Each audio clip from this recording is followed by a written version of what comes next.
There he is. Welcome again to This Week with Sabir.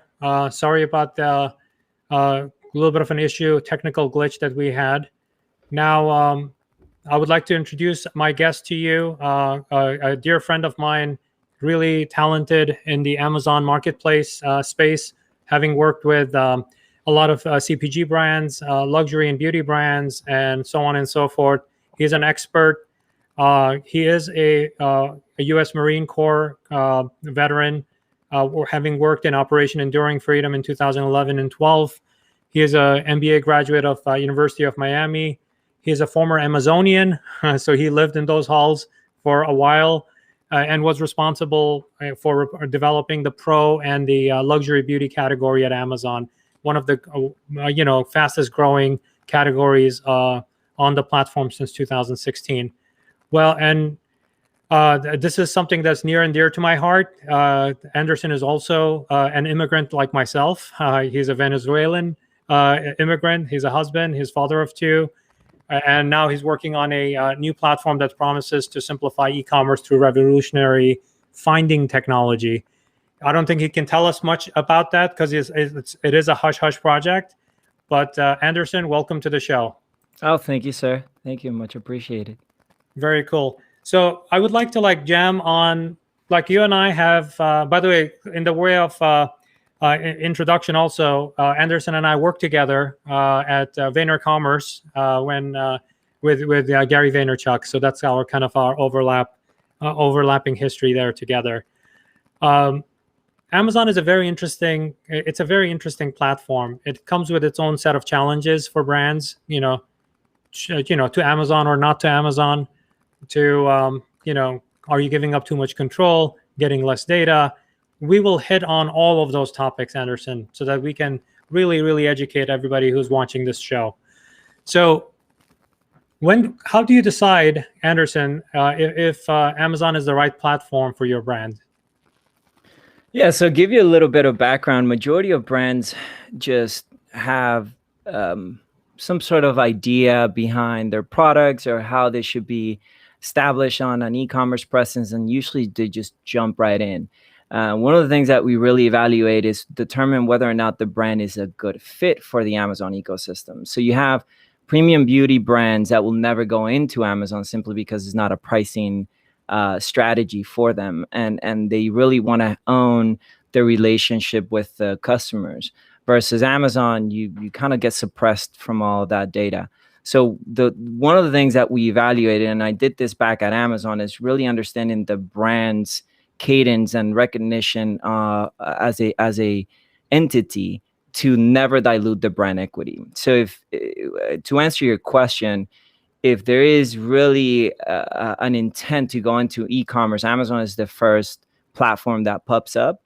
But understanding whether or not Amazon is a good fit is ideal for brands from a pricing perspective, from brand equity, from the ability to really discern whether or not the brand even has an e-commerce ecosystem or it should only be on brick and mortar. So those are some of the things that we evaluate. Just to give you a little bit more background, again, I didn't know anything about Amazon when I got into Amazon in terms of how the ecosystem really worked. We're looking at retail side, advertising, how all those entities plug in. And when you go into Amazon, I went in a program by the name of Leadership Development Program, and they picked various leaders from organizations. In my case was both the Marine Corps and military contracting. And I went into the beauty industry, not knowing anything about what it really meant. Working with brands such as L'Oreal, Neutrogena, Proactive, also having footprints on Procter & Gamble, Johnson & Johnson. And when you take a look at what a lot of those brands do, they just hand it off to Amazon and they say, okay, go make me some money. This is why some smaller brands are really winning in the Amazon ecosystem, because they're owning their content, they're owning their trademark, they're owning the relationship with the customer. So really understanding whether or not you fall under that genre, if you're a CPG or if you're a smaller brand, is really ideal to identify whether or not Amazon's a good fit. Yeah. So how are there any kind of requirements to determine your eligibility to play on Amazon? Are there categories that are more restricted than others? Totally. We're looking into restrictions on Amazon from a multiple level. You're talking about brand equity, whether or not you have a trademark, or if you have a well-establishment in other marketplaces. So if you have a trademark in the UK or Canada, you could launch into the US, but it's going to get to a point where Amazon will restrict your content visibility and your content submission because you don't have a US trademark. You're looking into whether or not you're a distributor or a manufacturer. So now Amazon wants to deal directly with the manufacturers. That's because of that whole brand ownership.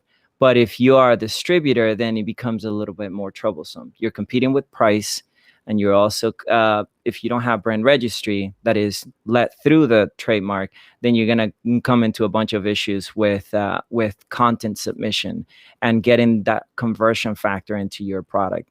And then the other portion is smaller brands. In some cases, again, if I own a private label and I want to launch, I need to spend some money into a trademark in order for me to be able to have the recognition from a brand entity on Amazon, in order for me to do things like below the fold content and above the fold content. This is what Amazon's terminology comes into play. We're talking about A+ content or enhanced brand content. Video submission, brand stores. So a lot of that plays an influential factor. Again, from a distributor perspective, you just want to launch and sell your products. From a private label, you may just want to have a footprint. But from a brand owner, you really want to grow your brand for either an exit strategy or a potential IPO or a potential merger or acquisition. So there's a ton of different playouts that you could go about. But for smaller brands or distributors, they definitely have a harder time, resonating across the customers on Amazon, but also expanding and growing their brands on the ecosystem. I mean, because our audience is a mix of people who know Amazon and some of them don't know anything about Amazon and they're interested in learning about it. Right. There were some terminology that you used because you use it on a daily basis. I just want to question it so that you can define what they are. Yeah, you mentioned Amazon brand registry. You mentioned Amazon vendor. You mentioned Amazon seller. Can you define what those things are? Yeah, so we have brand registry is the new platform on Amazon to bring brand equity into brands. And not to sound redundant, it's the ability for you to really own the content and the relationship that you have with Amazon. Within the brand registry, just as a simplistic way, you have your trademark, you submitted into Amazon, and now you have ownership on whatever the content is submitted for that one product or detail page. So for those of you who are tuning in and know anything about the detail pages on Amazon, is the landing page of a product. Is where you see the image, where you see the bullet points, or in some cases, description, benefits, and suggested use, who's selling it, whether it is Sabir store, or it's Amazon and being shipped by Amazon, or is being shipped from your warehouses. And then the other portion is understanding how all of that content plays out for a conversion factor, essentially how you sell the product. So brand registry is the ideal scenario that Amazon created for true brands to really differentiate themselves from other brands, from other ecosystems or private labels or distributors, is really understanding the content and then exposing that content to customers like you and I. So then we can maximize on that conversion. Yes, I'm going to buy this product because it's legitimate. So that's what brand registry ultimately does. There are more programs within brand registry that allow you to do more things, but that's in a nutshell the facts and what brand registry really wanted to capture. Vendor center. So I'm sorry to cut you off there, Anderson, but to kind of add on to the brand registry, one of the things that it gives the brand the control over the narrative, right? It's something that prior to brand registry, if a seller wanted to sell a product, it could be Sabir's garage, right? And I went to Walmart and I picked up your products and now I listed it on Amazon and I'm selling it because I found arbitrage there, right? To sell it and make some money. The thing is, it's my description, it's my photos from my garage, has nothing to do with the brand. The brand could be Pepsi, right? And and a lot of bad information, wrong claims were being made, and the liability still stood with the brand. And that's why the brands that take control and list their list and get verified on brand registry, it gives them that control to control their narrative, to control their to their story, their usage, their instructions, their photos, so that the branding aspect of that their products is presented well on a gigantic platform like Amazon, which has what, over 50 million active shoppers every month. I believe so. I mean, I don't know the latest numbers, but I know that is a platform that owns 200 plus million memberships. So essentially, everybody has some sort of Amazon affiliation, and they have purchased the product on Amazon. The validity of the platform is present. I want to say that the brands understand that they need to be on it, but a lot of them don't want to be on it. So it's a narrative that you have to figure it out if you're a brand owner. One of the things that I would really emphasize to any of our clients, any of our partner brands, or anybody that is doing dealings with Amazon, is really understand the ramifications of you selling on Amazon. It's not like I'm gonna put my product in there. It's going to sell. I know it's going to sell. I've heard this a million times. We have 34 reviews, all 5 stars. That's nothing. When we're looking into the Amazon ecosystem, is really understanding whether or not you can win. You have to answer all those questions. You mentioned also vendor central versus seller central, and that's whether Amazon buys the product for you and then they resell it just like a retail would. Nordstrom, Walmart, Target, they all do this, right? Or you're selling the product and using Amazon as a consignment model, where you either use the platform and you ship the products yourself, or you use the platform and you let Amazon ship it on your behalf. All of that plays a factor. And what we do is we put all these layers in to determine whether or not Amazon's the right strategy for you, whether Seller Central or Vendor Central is the right strategy, whether you should ship the products or you let Amazon ship it, what kind of profitability you're looking at. And talking about profitability, majority of brands want to be profitable the day one. And I always ask the simple question, if you are in the restaurant business, when would you expect to be profitable? And most people would say 2-3 years. So what makes you think that you're going to be profitable on day one on Amazon? That's the narrative that we need to cultivate within brand owners, to really understand that you need to make sure that your products, your cash cows or your rising stars, have a level of maturity in order for the profitability to come through. And a lot of them unfortunately don't really understand it or capture it well. So, I mean, you hit on that topic, brand profitability. How do you determine brand profitability? It's hard. One of the things that we often see is brands under $15 selling on Amazon are not profitable. We're talking about the ability to sell in volume, and that's where profitability will come in from economies of scale. So again, the whole calculation of if I make $1, but I sell 1 million products, then I get $1 million in profit, right? But if you're having a product that sells for $15 and constantly you're seeing zero or negative in your profitability or your balance sheet, then you're really, Amazon is not a conducive platform, or you just need to raise prices. But at that point, your conversion is going to decline. So in order for you to stay true to Amazon profitability, one, you either reach economies of scale, so you're selling now hundreds of thousands or millions of units, or you get better pricing on the Amazon ecosystem and still still achieve adoption. I've recently gone through this in the nail category, and we were planning to go into Seller Central to increase our profitability on some of the products.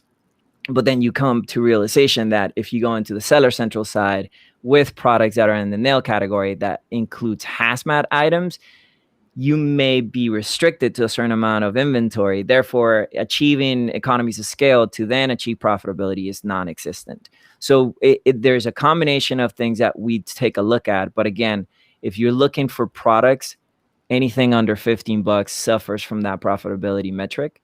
So either achieve economies of scale or improve your pricing, and then get some residual in there to infuse it back into the brands to ultimately get economies of scale. So it's all about economies of scale on those type of products. Products that are 40 or $50, then you tend to be more profitable, but it is now you're going to suffer from customer acquisition and customer retention. So those are the things that then you need to play out to remain profitable. What are the cost components of working with Amazon?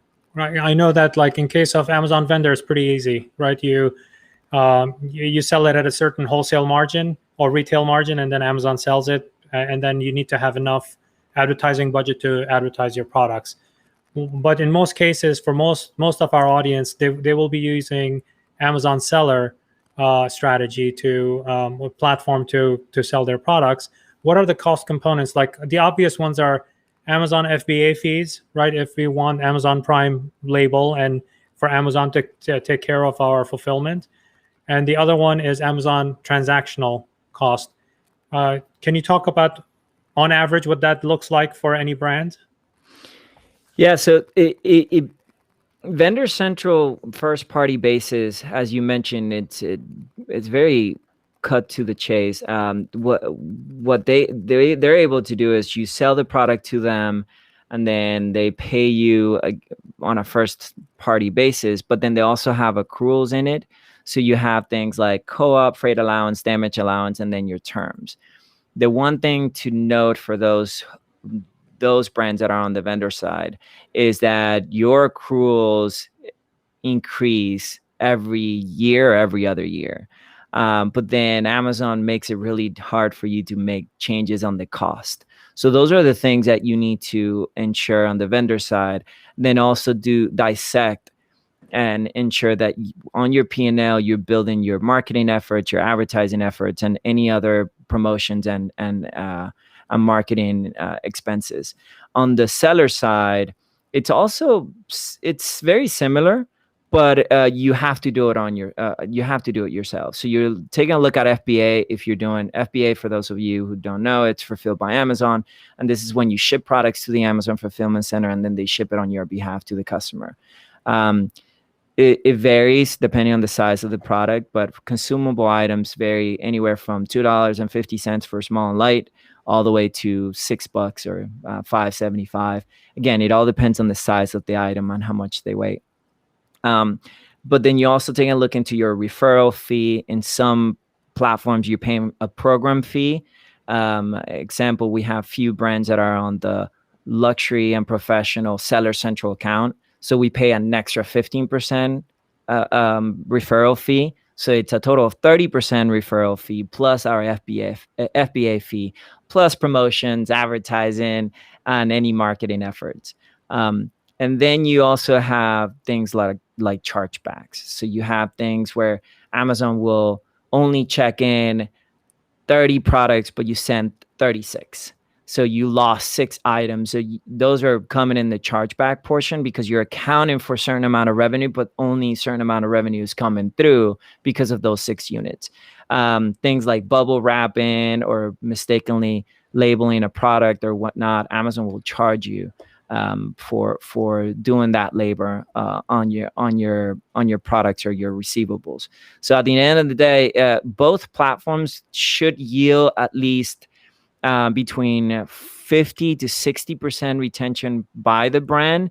If you are not retaining more than, or if you're retaining less than 50% in your gross revenue, then there's something wrong.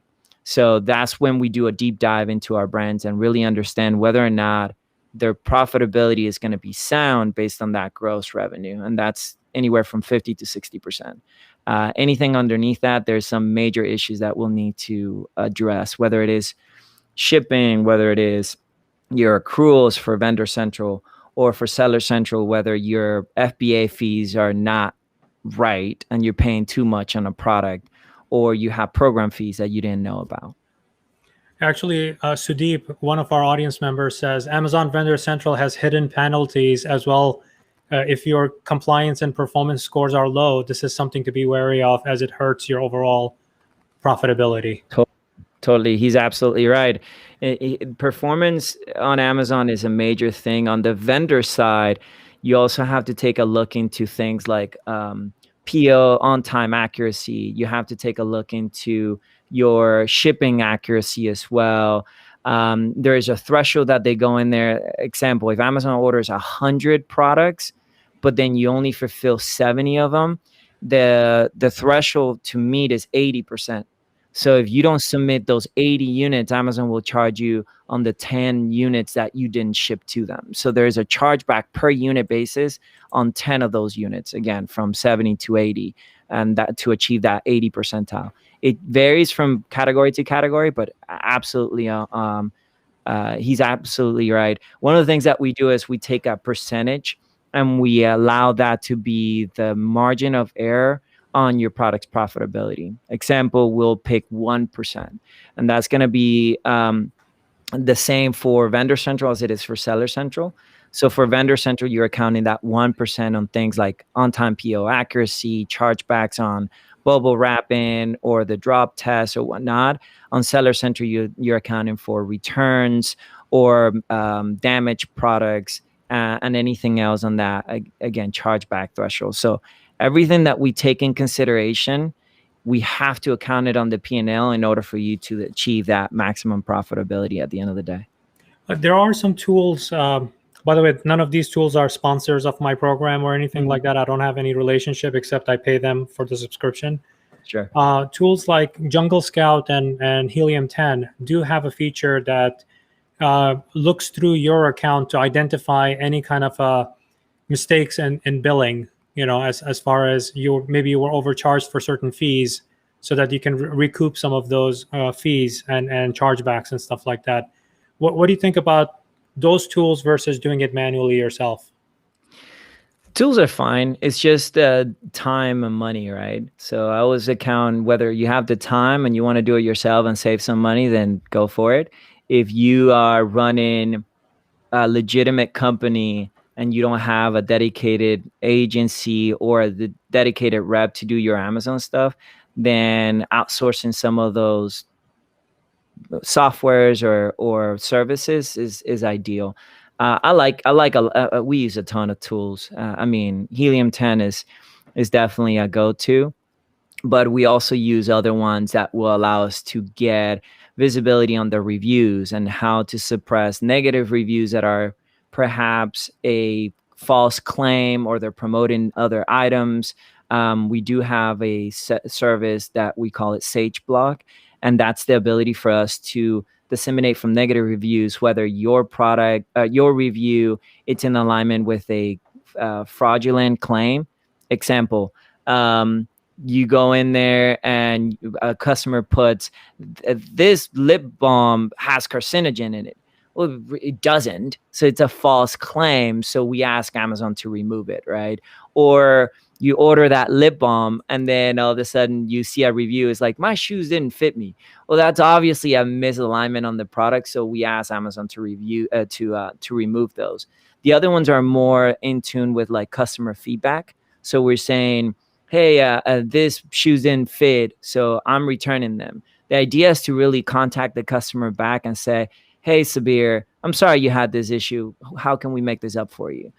So that whole essence of Amazon is still there for sellers. It's non-existent for vendors. So you're kind of out of luck on that one. But on the seller side, there are other services that we use all the time from an analytical side, from response perspective, from requesting reviews. We use them all. The ones that we do use, we like and we keep. The ones that we try and don't work, then we usually don't stay with them for a long period of time. When looking at, because you kind of touched on the P&L, and when you're creating the budget for brands, for your clients, what kind of things are you looking for when assigning budgets and creating P&L? number one is having a realistic expectation. So don't expect that Amazon is going to yield 50% returns. It just doesn't happen, right? And if your product is $100, which is again above the Amazon pricing threshold, usually products that are within the normal consumption threshold is between 20 to 25 bucks. I'm sorry, 20 to 75 bucks. $100 is already beyond that point, then you're going to be expected to spend more on customer acquisition. So when you're building the P&L, things to consider are going to be obviously the norm, the normal cost to Amazon. We're talking about the referral fee, the FBA fee, the merchandising fee, whatever we want to establish already that are you can avoid. The other ones are going to be return fees or damaged goods. Those are the ones that most people overlook. There's also a cost to ship to Amazon if you're doing FBA. So you still got to get the product to Amazon. And even if you do it with Amazon shipping, you're still paying for a fee to get them to Amazon. So you need to encompass all of that into your freight allowance. And then the other ones that are to us extremely important is to really allocate a budget for advertising, for promotions. We want to dedicate an investment in terms of influencers. I know you'll probably touch on that, but we really want to grow traffic going into Amazon as well. And we do that through influencer marketing.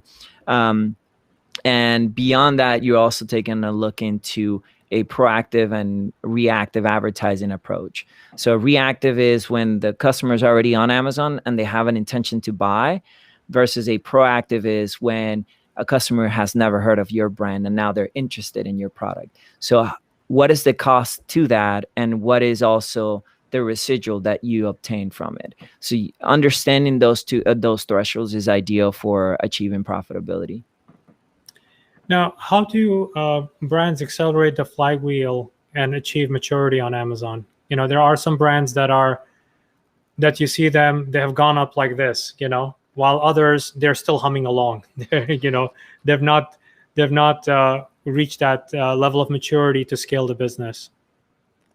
Yeah, it's a great question. We often come to the magic formula, right? You'll have all these Amazon gurus saying, "Well, I got the magic recipe. Well, I can do this better than anybody."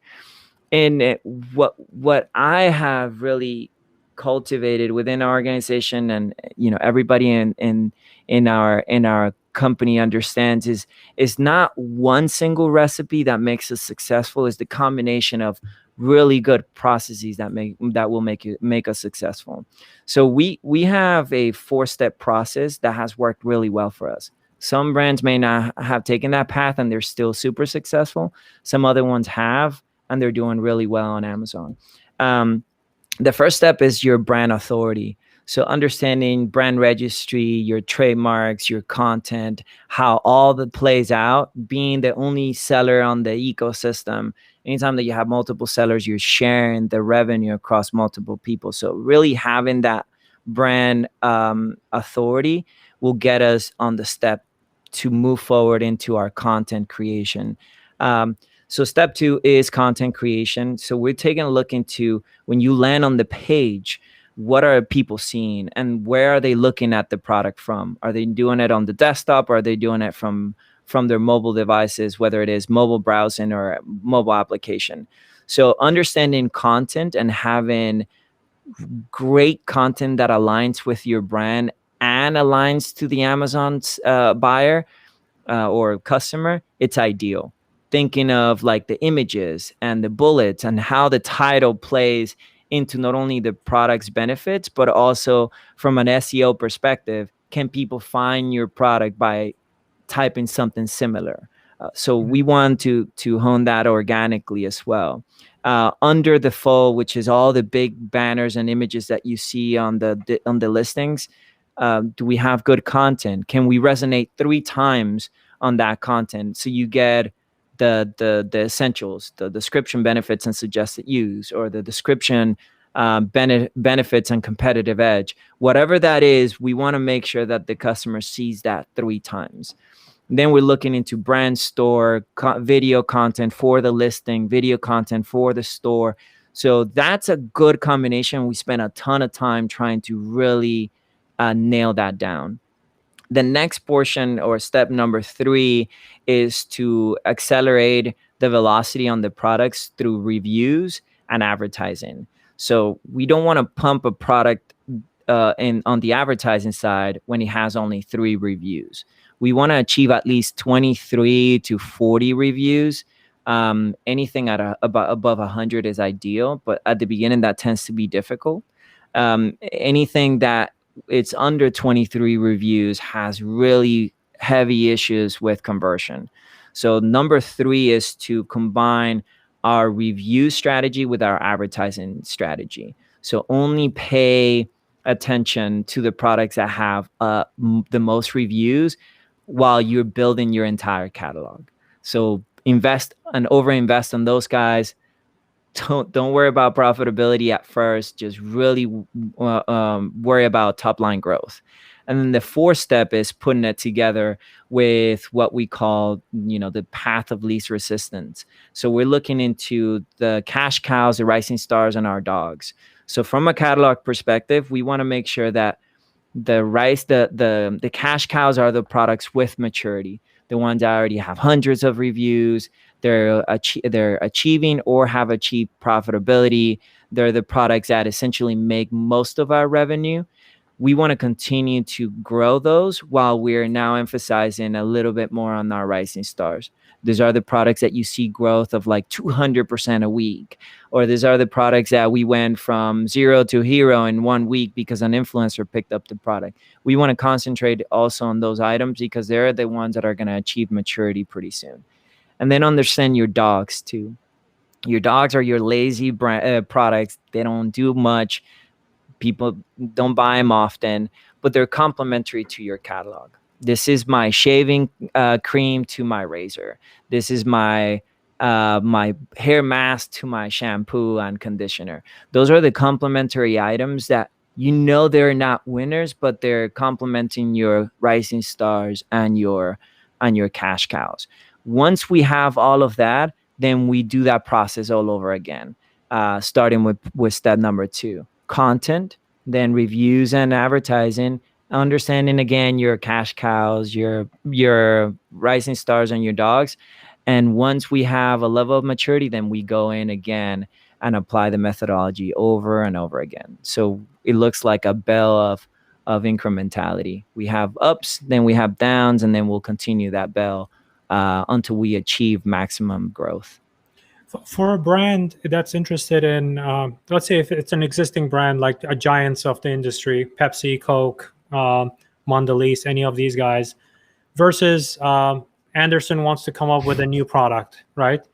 What does the flywheel look like as part of a launch strategy? So let's say I go like, you know what, I want to check off all of those things in the next 90 days, and I want to make this a hot trending product so that I can take over a category. What does the launch strategy look like for a new product? Or it could be a new product from a new brand, but let's say a new product in a category.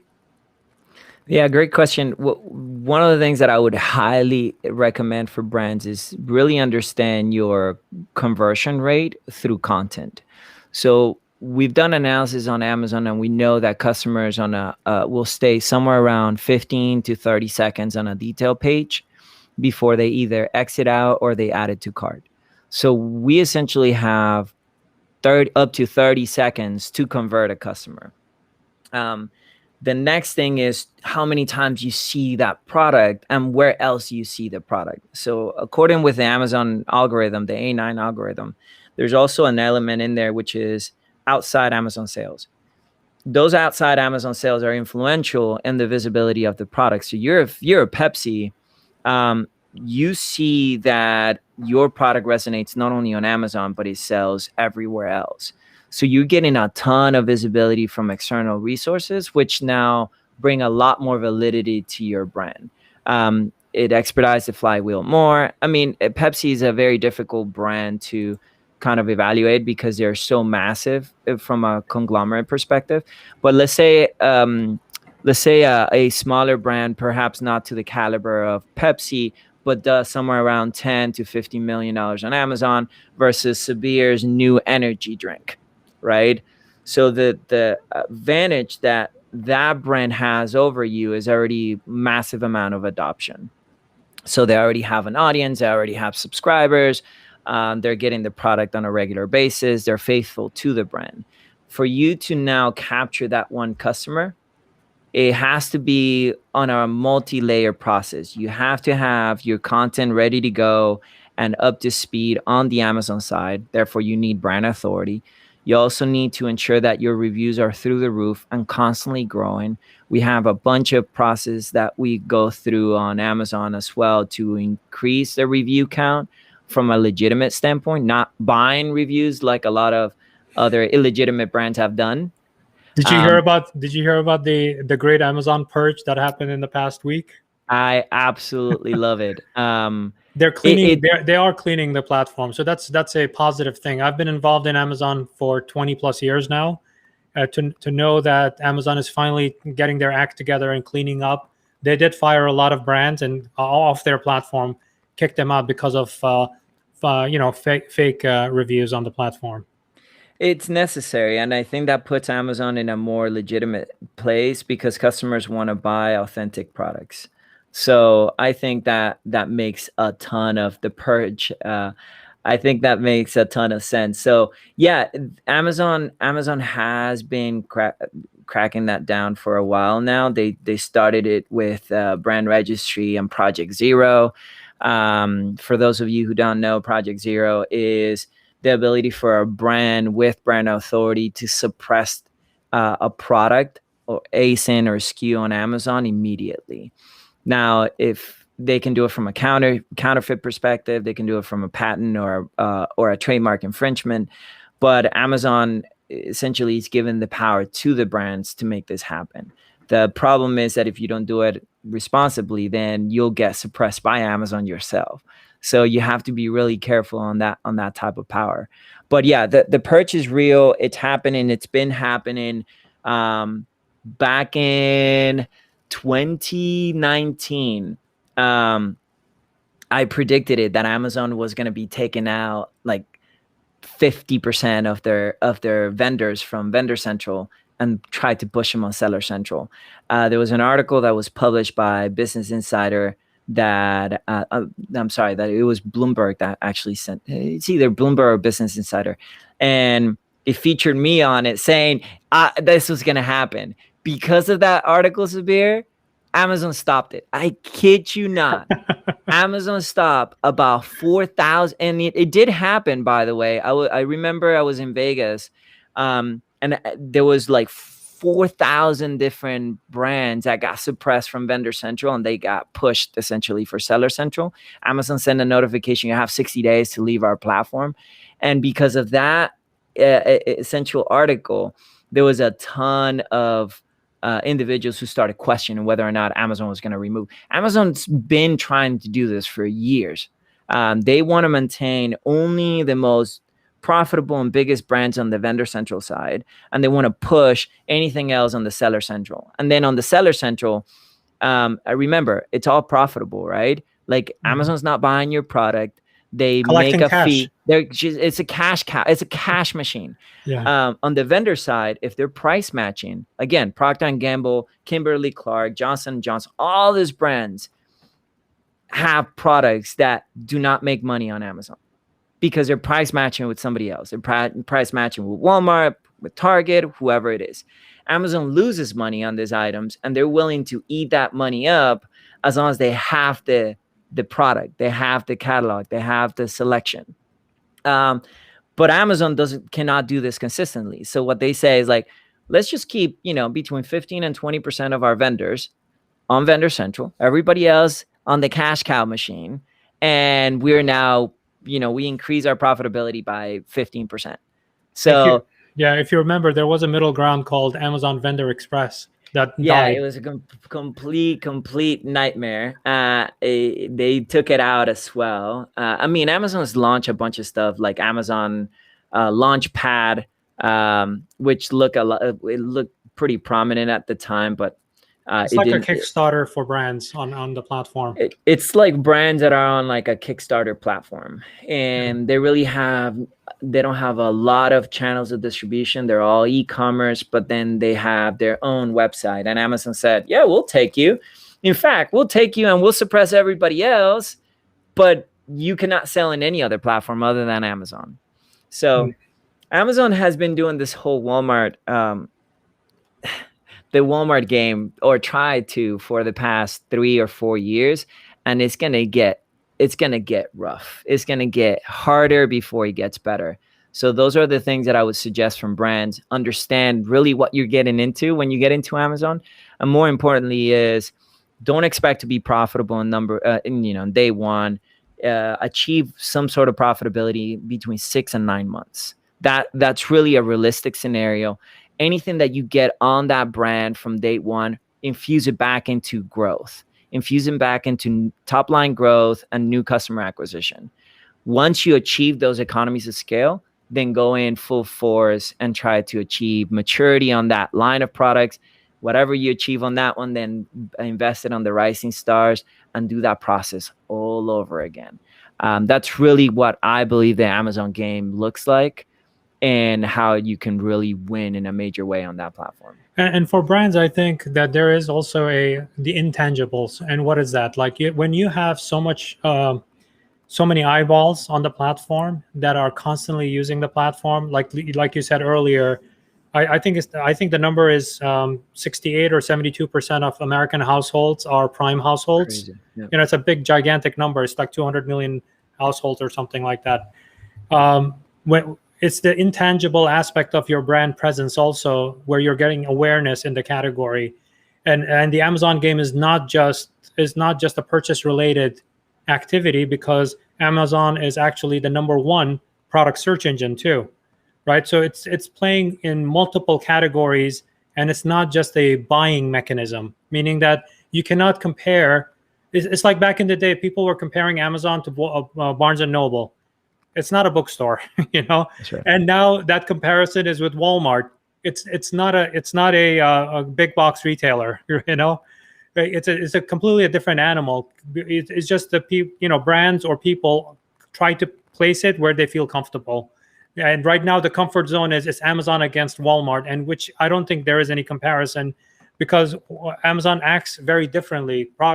As a product search engine, you need to have your products be visible on the platform, because it gives you social proof, right? When you're looking at customer reviews, star ratings, even content or video postings that are on that product page. It gives you so much context that, like if I'm standing at CVS, right, or Walgreens, how can I rely on any store associate to give me all the information that I need to know, right? It's very easy for me to take my phone out, go to Amazon, find that product, go like, oh, interesting, this product is gluten-free, right? I cannot expect the store associates to know thousands of products that are in that physical store, right?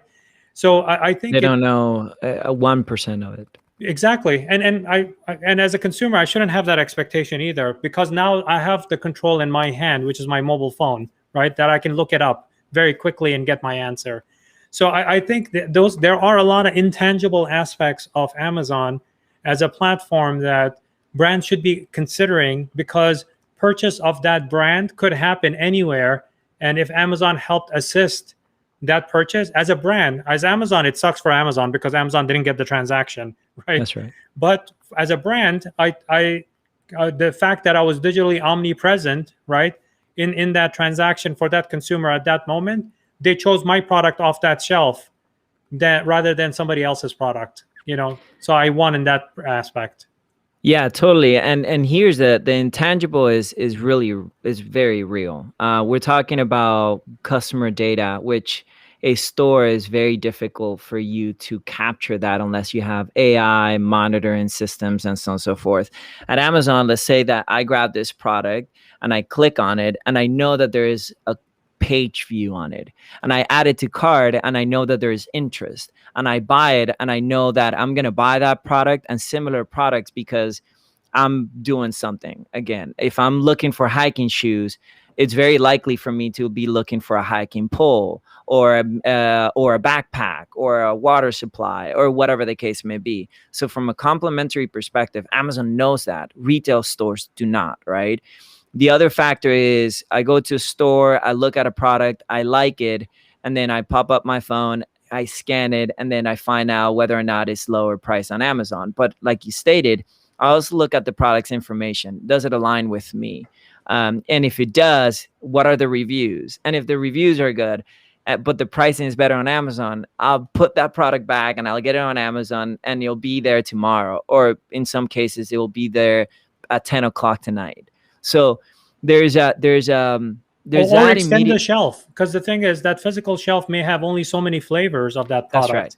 That's right. And you might have 32 other flavors on Amazon, that you could extend it out. It's unlimited shelf space. You got it. You hit it right in the head. Here's the other thing that I struggle with Amazon on a daily basis is when you're searching for a product, or when you do a search on Amazon, then you have all this information overload, but then only the top portion of the product of the listings are going to be advertising. Then the video in the middle of the page is going to be an advertiser. Then the products in the middle of that page are going to be advertising. Anything at the bottom is going to be an advertiser. Anything on the right is going to be an advertiser. So only about 20% of that page, maybe even less, it's an organic product based on my search. I find that really troubling, because then you're making that search a very biased in nature, and only the brands with the capital or the knowledge in SEO and CRM are going to place their products higher. Granted, that's what we do as an organization, and that's what I do, and I've been doing for the past 3 years, is help brands rank higher from a visibility perspective.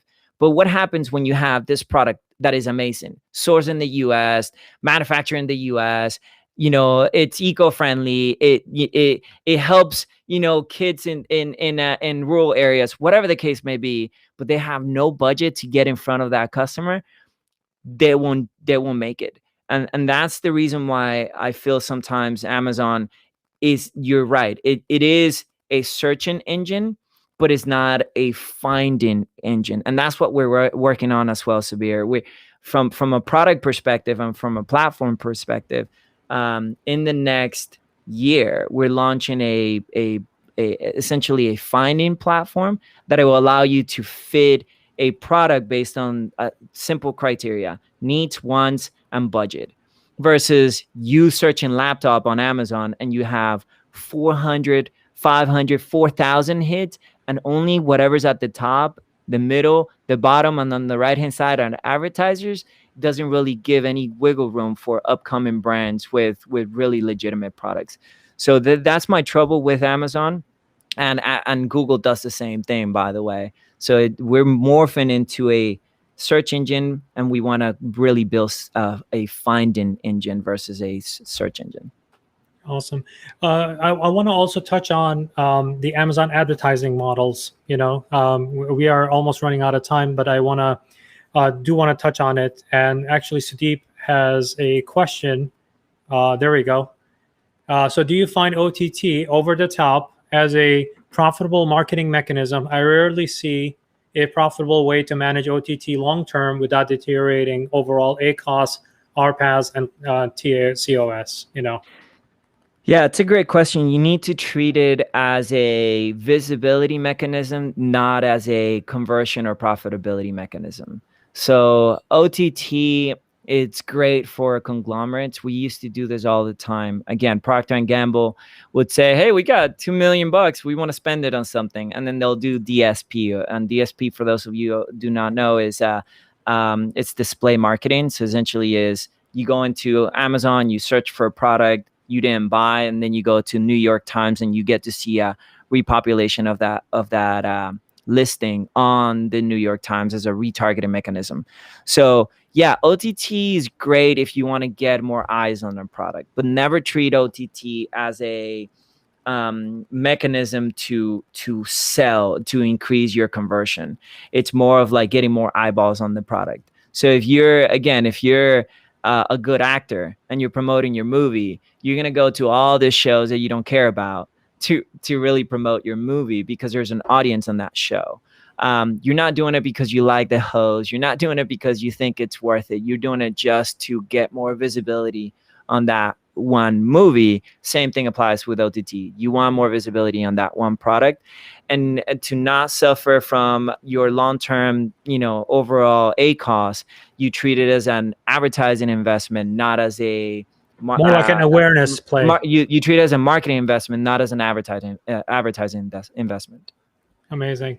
So Luke actually has a question for you. Amazon FBA all the way. Private label is the best method to sell. I think you put it as a question mark, huh? Yeah.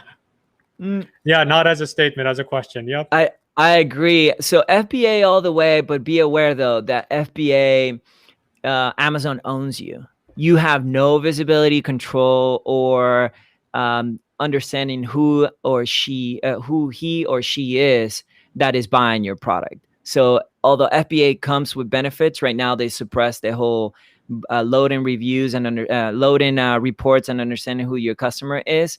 So you're at the mercy of Amazon. But yeah, from a conversion perspective, he's right. Amazon FBA does perform a lot better than MFN or Merchant Fulfill Network, also called FBM, which is fulfilled by merchant. And then private label is the best method to sell, ? Yes and no. I mean, at the end of the day, you want to bring some sort of legitimacy behind your brand, and you're using a private label with somebody else's already establishment of a product, right? So if I have a skincare brand and I'm using private label, that's somebody else's formulation. I'm really not thinking outside the box. I'm just using somebody else's in there. I sell it and it resonates well with the customer. What happens when somebody with the same label and very similar content comes and sells on top of you at a lower price because they don't care about profitability at that point? Now you're competing with price. So be aware, private label is awesome in some regard, but at the same time, from a long term goal and perpetually growing, or with an intent to sell your brand at a later time, private label may come with some constraints. So if you could run through quickly all the different ad units that are available through Amazon advertising, sponsored products, sponsored brands, product pages, and so on, and on-site versus off-site. Any ideas like that? Yeah, so we have a pretty clear-cut methodology of how we operate on the advertising side. So again, we take a look at two metrics. One is going to be your proactive and your reactive approach. Your proactive approach is going to be anything like DSP, display, anything that, again, is bringing eyeballs to the product, not a conversion-driven approach. Your reactive approach is going to be your brand, your sponsored brands, sponsored products, and sponsored video. So those three fall on the reactive approach. So we heavily emphasize on all three. And the way that we break it down, and Kristen, our advertising manager, is going to be like, we actually did a little different percentage, but we normally heavily emphasize 30% on sponsored brands, about 50 to 60% on sponsored products, and the remaining we do it on sponsored video.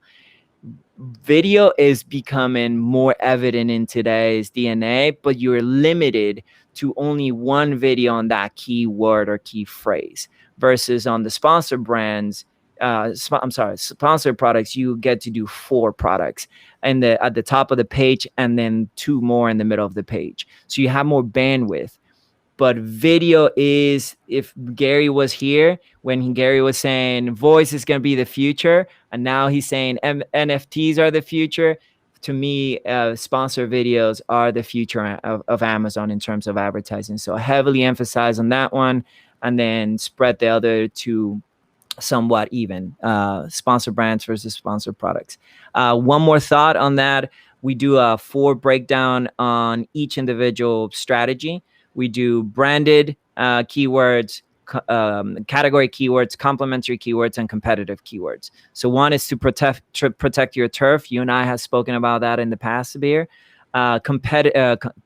Category is to really drive the category growth and have, again, multiple points of merchandising, and then you're competitive and you're complementary. Essentially, you're trying to steal some of that market share without cannibalizing your sales. That's perfect. So, Anderson, a lot of pretty amazing expert insights into growth hacking your sales and every aspect of Amazon. I mean, Amazon is a beast.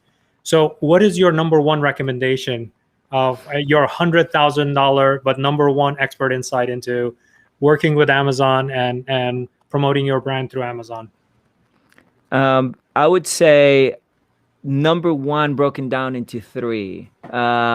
Number 1.1 So that's would be $300,000 then. 300,000. It would be not to expect to be profitable on day one.